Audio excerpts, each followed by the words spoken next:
हाय मित्रों, आप सबका स्वागत है आपके अपने इस चैनल में जिसका नाम है हिंदी के सितारे एंड इंस्पिरेशन। आज हम एक ऐसा पाठ पढ़ने वाले हैं जो कि अंडमान निकोबार की अन्य कहानियों में अत्यंत प्रसिद्ध है और यह एक प्रेम कहानी है। तो निश्चित रूप से आपको यह कहानी पढ़ते हुए, यह पाठ पढ़ते हुए आनंद तो आएगा ही और साथ में समझ में आने पर मार्क्स भी जरूर मिलेंगे। पाठ शुरू करने से पूर्व आपसे एक अनुरोध करना चाहूँगा, यदि आपने अभी तक इस चैनल को सब्सक्राइब नहीं किया हो तो चैनल को जरूर सब्सक्राइब कीजिए और आगे आने वाली नोटिफिकेशन प्राप्त करने के लिए बेल आइकन पर क्लिक करना ना भूलें। तो चलिए पढ़ते हैं अंडमान निकोबार की एक प्रसिद्ध प्रेम कहानी ततारा वामिरो कथा। अंडमान द्वीप समूह का अंतिम दक्षिणी द्वीप है लिटिल अंडमान। यह पोर्ट ब्लेयर से लगभग 100 किलोमीटर दूर स्थित है। इसके बाद निकोबार द्वीप समूह की श्रृंखला आरंभ होती है जो निकोबारी जनजाति की आदिम संस्कृति के केंद्र है। निकोबार द्वीप समूह का पहला प्रमुख द्वीप है कार निकोबार, जो लिटिल अंडमान से 96 किलोमीटर दूर है। निकोबारियों का विश्वास है कि प्राचीन काल में ये दोनों द्वीप एक ही थे। इनके विभक्त होने की एक लोक कथा है जो आज भी दोहराई जाती है, जिसे हम आज यहाँ पढ़ने वाले हैं। सदियों पूर्व जब लिटिल अंडमान और कार निकोबार आपस में जुड़े हुए थे, तब वहाँ एक सुंदर सा गांव था। पास में एक सुंदर और शक्तिशाली युवक रहा करता था। उसका नाम था ततारा। निकोबारी उसे बेहद प्रेम करते थे। ततारा एक नेक और मददगार व्यक्ति था। सदैव दूसरों की सहायता करने के लिए तत्पर रहता था। अपने गाँव वालों को ही नहीं अपितु समूचे द्वीपवासियों की सेवा करना अपना परम कर्तव्य समझता था। उसके इस त्याग की वजह से वह चर्चित था। सभी उसका आदर करते, वक्त मुसीबत में उसे स्मरण करते और वह भागा भागा वहां पहुंच जाता। दूसरे गांवों में भी पर्व त्योहारों के समय उसे विशेष रूप से आमंत्रित किया जाता। उसका व्यक्तित्व तो आकर्षक था ही, साथ ही आत्मीय स्वभाव की वजह से लोग उसके करीब रहना चाहते। पारंपरिक पोशाक के साथ वह अपनी कमर में सदैव एक लकड़ी की तलवार बांधे रहता। लोगों का मत था, बावजूद लकड़ी की होने पर उस तलवार में अद्भुत दैवीय शक्ति है। ततारा अपनी तलवार को कभी अलग न होने देता, उसका दूसरों के सामने उपयोग भी न करता, किंतु उसके चर्चित साहसिक कारनामों के कारण लोग बाग तलवार के अद्भुत शक्ति का होना मानते थे। ततारा की तलवार एक विलक्षण रहस्य थी। एक शाम ततारा दिन भर के अथक परिश्रम के बाद समुद्र किनारे टहलने निकल पड़ा। सूरज समुद्र से लगे क्षितिज तले डूबने को था। समुद्र से ठंडी बयारें आ रही थी। पक्षियों की सायंकालीन चहचहाटे शनै शनै क्षीण होने को थी। उसका मन शांत था।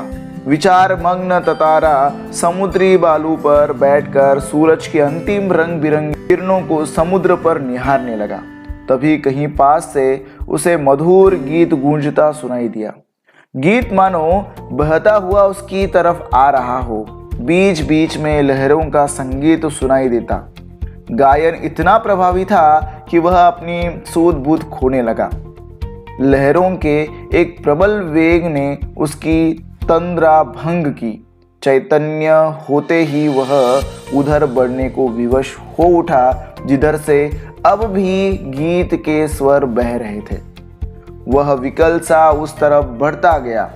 अंततः उसकी नजर एक युवती पर पड़ी जो ढलती हुई शाम के सौंदर्य में बेसुध एकटक समुद्र की देह पर डूबते आकर्षक रंगों को निहारते हुए गा रही थी। यह एक श्रृंगार गीत था। उसे ज्ञात ही न हो सका कि कोई अजनबी युवक उसे निशब्द ताके जा रहा है। एकाएक एक ऊंची लहर उठी और उसे भिगो गई। वह हड़बड़ाहट में गाना भूल गई। उसके पहले कि वह सामान्य हो पाती, उसने अपने कानों में गूंजती गंभीर आकर्षक आवाज सुनी। तुमने एकाएक इतना मधुर गाना अधूरा क्यों छोड़ दिया? ततारा ने विनम्रता पूर्वक कहा। अपने सामने एक सुंदर युवक को देखकर वह विस्मित हुई। उसके भीतर किसी कोमल भावना का संचार हुआ, किंतु अपने को संयत कर उसने बेरुखी के साथ जवाब दिया, पहले बताओ तुम कौन हो? इस तरह मुझे घूरने और इस असंगत प्रश्न का कारण? अपने गांव के अलावा किसी और गांव के युवक के प्रश्नों का उत्तर देने को मैं बाध्य नहीं, यह तुम भी जानते हो। ततारा मानो सूद बूद खोए हुए था। जवाब देने के स्थान पर उसने पुनः अपना प्रश्न दोहराया, तुमने गाना क्यों रोक दिया? गाओ, गीत पूरा करो। सचमुच तुमने बहुत सुरीला कंठ पाया है। यह तो मेरे प्रश्न का उत्तर न हुआ, युवती ने कहा। सच बताओ तुम कौन हो? लपाती गांव में तुम्हें कभी नहीं देखा। ततारा मानो सम्मोहित था। उसके कानों में युवती की आवाज ठीक से पहुंच न सकी। उसने पुनः विनय की, तुमने गाना क्यों रोक दिया? गाओ ना। युवती झुंझला उठी। वह कुछ और सोचने लगी। अंततः उसने निश्चयपूर्वक एक बार पुनः लगभग विरोध करते हुए कड़े स्वर में कहा, ढीठता की हद है। मैं जब से परिचय पूछ रही हूं और तुम बस एक ही राग अलाप रहे हो। गीत गाओ, आखिर क्यों? क्या तुम्हें गांव का नियम नहीं मालूम? इतना बोलकर वह जाने के लिए तेजी से मुड़ी। ततारा को मानो कुछ होश आया।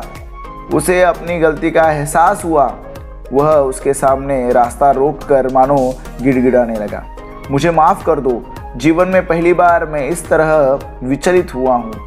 तुम्हें देखकर मेरी चेतना लुप्त हो गई थी। मैं तुम्हारा रास्ता छोड़ दूंगा, बस अपना नाम बता दो। ततारा ने विवशता में आग्रह किया। उसकी आंखें युवती के चेहरे पर केंद्रित थी। उसके चेहरे पर सच्ची विनय थी। वाह मी रो, एक रस घोलती आवाज उसके कानों में पहुंची। वामीरो, वामीरो, वाह कितना सुंदर नाम है। कल भी आओगी ना यहाँ? ततारा ने याचना भरे स्वर में कहा। नहीं, शायद कभी नहीं, वामीरो ने अन्यमनस्कतापूर्वक कहा और झटके से लपाती की तरफ बेसुध सी दौड़ पड़ी। पीछे ततारा के वाक्य गूंज रहे थे, वामीरो, मेरा नाम ततारा है। कल मैं इसी चट्टान पर प्रतीक्षा करूंगा। तुम्हारी बाट जोहूंगा, जरूर आना। वामीरो रुकी नहीं, भागती ही गई। ततारा उसे जाते हुए निहारता रहा। वामीरो घर पहुंचकर भीतर कुछ बेचैनी महसूस करने लगी। उसके भीतर ततारा से मुक्त होने की एक झूठी छटपटाहट थी। एक झल्लाहट में उसने दरवाजा बंद किया और मन को किसी और दिशा में ले जाने का प्रयास किया। बार बार ततारा का याचना भरा चेहरा उसकी आंखों में तैर जाता। उसने ततारा के बारे में कई कहानियां सुन रखी थी। उसकी कल्पना में वह एक अद्भुत साहसी युवक था, किंतु वही ततारा उसके सम्मुख एक अलग रूप में आया। सुंदर, बलिष्ठ, किंतु बेहद शांत, सभ्य और भोला। उसका व्यक्तित्व कदाचित वैसा ही था जैसा वह अपने जीवन साथी के बारे में सोचती रहती थी। किंतु एक दूसरे गांव के युवक के साथ यह संबंध परंपरा के विरुद्ध था। अतएव उसने उसे भूल जाना ही श्रेयस्कर समझा। किंतु यह संभव जान पड़ा। ततारा बार बार उसकी आंखों के सामने था, निर्निमेष याचक की तरह प्रतीक्षा में डूबा हुआ। किसी तरह रात बीती। दोनों के हृदय व्यथित थे। किसी तरह आंच रहित एक ठंडा और उबाऊ दिन गुजरने लगा। शाम की प्रतीक्षा थी। ततारा के लिए मानो पूरे जीवन की अकेली प्रतीक्षा थी। उसके गंभीर और शांत जीवन में ऐसा पहली बार हुआ था। वह अचंभित था, साथ ही रोमांचित भी। दिन ढलने के काफी पहले वह लपाती की उस समुद्री चट्टान पर पहुंच गया। वामीरो की प्रतीक्षा में एक एक पल पहाड़ की तरह भारी था। उसके भीतर एक आशंका भी दौड़ रही थी। अगर वामीरो नहीं आई तो? वह कुछ निर्णय नहीं कर पा रहा था, सिर्फ प्रतीक्षारत था। बस आस की एक किरण थी जो समुद्र की देह पर डूबती किरणों की तरह कभी भी डूब सकती थी। वह बार बार लपाती के रास्ते पर नजरें दौड़ाता। सहसा नारियल के झुरमुटों में उसे एक आकृति कुछ साफ हुई। कुछ और उसकी खुशी का ठिकाना न रहा। सचमुच वह वामिरो थी। लगा जैसे वह घबराहट में थी। वह अपने को छुपाते हुए बढ़ रही थी। बीच बीच में इधर उधर दृष्टि दौड़ाना न भूलती। फिर तेज कदमों से चलती हुई ततारा के सामने आकर ठिठक गई। दोनों शब्दहीन थे। कुछ था जो दोनों के भीतर बह रहा था। एक टक निहारते हुए वे जाने कब तक खड़े रहे। सूरज समुद्र की लहरों में कहीं खो गया था। अंधेरा बढ़ रहा था। अचानक वामिरो कुछ सचेत हुई और घर की तरफ दौड़ पड़ी। ततारा अब भी वहीं खड़ा था, निश्चल, शब्दहीन। दोनों रोज उसी जगह पहुंचते और मूर्तिवत एक दूसरे को निर्निमेष ताकते रहते। बस भीतर समर्पण था जो अनवरत गहरा रहा था। लपाती के कुछ युवकों ने इस मुख प्रेम को भांप लिया और खबर हवा की तरह बह उठी। वामिरो लपाती ग्राम की थी और ततारा पासा का। दोनों का संबंध संभव न था। रीति अनुसार दोनों को एक ही गांव का होना आवश्यक था। वामिरो और ततारा को समझाने बुझाने के कई प्रयास किए, किंतु दोनों अडिग रहे। वे नियमतः लपाती के उसी समुद्री किनारे पर मिलते रहे। अफवाहें फैलती रही। कुछ समय बाद पासा गांव में पशु पर्व का आयोजन हुआ। पशु पर्व में हृष्ट पुष्ट पशुओं के प्रदर्शन के अतिरिक्त पशुओं से युवकों की शक्ति परीक्षा प्रतियोगिता भी होती है। वर्ष में एक बार सभी गांव के लोग हिस्सा लेते हैं। बाद में नृत्य, संगीत और भोजन का भी आयोजन होता है। शाम से सभी लोग पासा में एकत्रित होने लगे। धीरे धीरे विभिन्न कार्यक्रम शुरू हुए। ततारा का मन इन कार्यक्रमों में तनिक न था।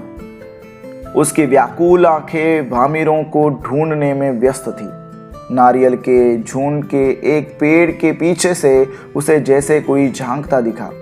उसने थोड़ा और करीब जाकर पहचानने की चेष्टा की। वह वामिरो थी जो भयवश सामने आने में झिझक रही थी। उसकी आंखें तरल थी, होंठ कांप रहे थे। ततारा को देखते ही वह फूट कर रोने लगी। ततारा विवल हुआ। उससे कुछ बोलते ही नहीं बन रहा था। रोने की आवाज लगातार ऊंची होती जा रही थी। ततारा किंकर्तव्य मूढ़ था। वामिरो के रुदन स्वरों को सुनकर उसकी माँ वहां पहुंची और दोनों को देखकर आग बबूला हो उठी। सारे गांव वालों की उपस्थिति में यह दृश्य उसे अपमानजनक लगा। इस बीच गांव के कुछ लोग भी वहां पहुंच गए। वामिरों की मां क्रोध में उफन उठी। उसने ततारा को तरह तरह से अपमानित किया। गांव के लोग भी ततारा के विरोध में आवाजें उठाने लगे। यह ततारा के लिए असहनीय था। वामिरो अब भी रोए जा रही थी। ततारा भी गुस्से से भर उठा। उसे जहां विवाह की निषेध परंपरा पर क्षोभ था, वहीं अपनी असहायता पर खीज। वामिरो का दुख उसे और गहरा कर रहा था। उसे मालूम न था कि क्या कदम उठाना चाहिए। अनायास उसका हाथ तलवार की मूठ पर जा टिका। क्रोध में उसने तलवार निकाली और कुछ विचार करता रहा। क्रोध लगातार अग्नि की तरह बढ़ रहा था। लोग सहम उठे। एक सन्नाटा सा खींच गया। जब कोई राह न सूझी तो क्रोध का शमन करने के लिए उसने शक्ति भर उसे धरती में घोंप दिया और ताकत से उसे खींचने लगा। वह पसीने से नहा उठा। सब घबराए हुए थे। वह तलवार को अपनी तरफ खींचते खींचते दूर तक पहुंच गया। वह हाँफ रहा था। अचानक जहां तक लकीर खींच गई थी वहां एक दरार होने लगी, मानो धरती दो टुकड़ों में बंटने लगी हो। एक गड़गड़ाहट सी गूंजने लगी और लकीर की सीध में धरती फटती ही जा रही थी। द्वीप के अंतिम सिरे तक ततारा धरती को मानो क्रोध में काटता जा रहा था। सभी भयाकुल हो उठे। लोगों ने ऐसे दृश्य की कल्पना न की थी। वे सिहर उठे। उधर वामेरो फटती हुई धरती के किनारे चीखती हुई दौड़ रही थी। ततारा, ततारा, ततारा। उसकी करुण चीख मानो गड़गड़ाहट में डूब गई। ततारा दुर्भाग्यवश दूसरी तरफ था। द्वीप के अंतिम सिरे तक धरती को चाकता वह जैसे ही अंतिम छोर पर पहुंचा, द्वीप 2 टुकड़ों में विभक्त हो चुका था। एक तरफ ततारा था, दूसरी तरफ वामेरो। ततारा को जैसे ही होश आया, उसने देखा उसकी तरफ का द्वीप समुद्र में धंसने लगा है। वह छटपटाने लगा। उसने छलांग लगाकर दूसरा सिरा थामना चाहा, किंतु पकड़ ढीली पड़ गई। वह नीचे की तरफ फिसलने लगा। वह लगातार समुद्र की सतह की तरफ फिसल रहा था। उसके मुंह से सिर्फ एक ही चीख उभर कर डूब रही थी, वामिरो, वामिरो, वामिरो, वामिरो। उधर वामिरो भी ततारा, ततारा, तातारा पुकार रही थी। ततारा लहूलुहान हो चुका था। वह अचेत होने लगा और कुछ देर बाद उसे कोई होश नहीं रहा।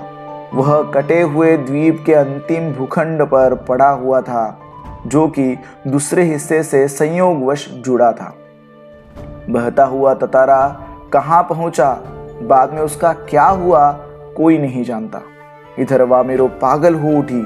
वह हर समय ततारा को खोजती हुई उसी जगह पहुंचती और घंटों बैठी रहती।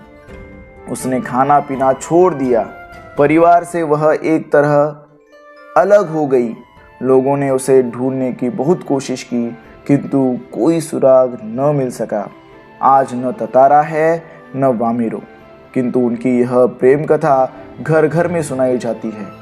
निकोबारियों का मत है कि ततारा की तलवार से कार निकोबार के जो टुकड़े हुए, उसमें दूसरा लिटिल अंडमान है, जो कार निकोबार से आज 96 किलोमीटर दूर स्थित है। निकोबारी इस घटना के बाद दूसरे गांव में भी आपसी वैवाहिक संबंध करने लगे। ततारा वामेरो की त्यागमयी मृत्यु शायद इसी सुखद परिवर्तन के लिए थी।